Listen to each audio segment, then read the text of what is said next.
Yeah, that's pretty slow. And I want to make it faster. Now I could just use a massive clock that adds enough block event delay between the pulses.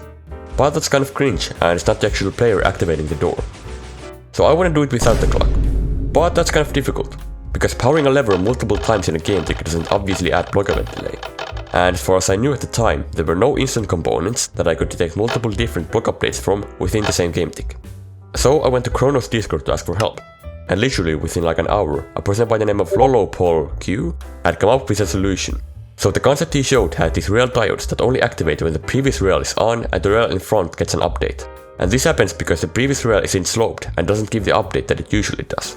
So basically they work as block update detectors. But anyway, the concept also used another property of rails, that being how they give updates in order from the furthest one to the nearest one. And this allows for the rails to be updated one at a time, but more importantly multiple times in the same game tick, because rails are instant.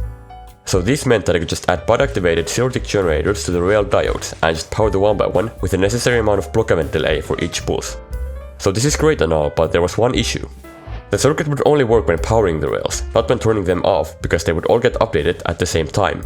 And that's not what I wanted to happen. But luckily there was a solution. I just had to reset the diodes with a 2 game tick delay, so that they would always be reset within 3 game ticks, because that's the reset time when you zero tick a piston. And this would also allow multiple updates to happen within that 3 game ticks. Yeah, sorry if all this sounds pretty confusing.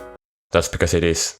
So originally I tried making the fastest 2x2 with this method, but I wasn't able to finish it in time because this guy called the Commander Redstone made this 2x2 that literally opened instantly, and it had blast chambers within the door itself.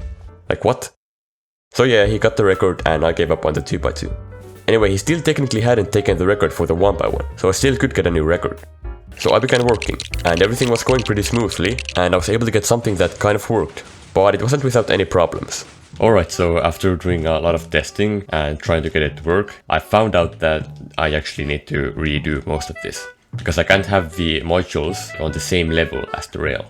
Because when they retract, they update the rail at a wrong time, and that can mess some things up. Alright, so I pretty much had to redo everything, but it should be working now. So if I just turn on my auto clicker, you will see that it does indeed work. So there you have it, the first door to have true zero reset. Okay, bye.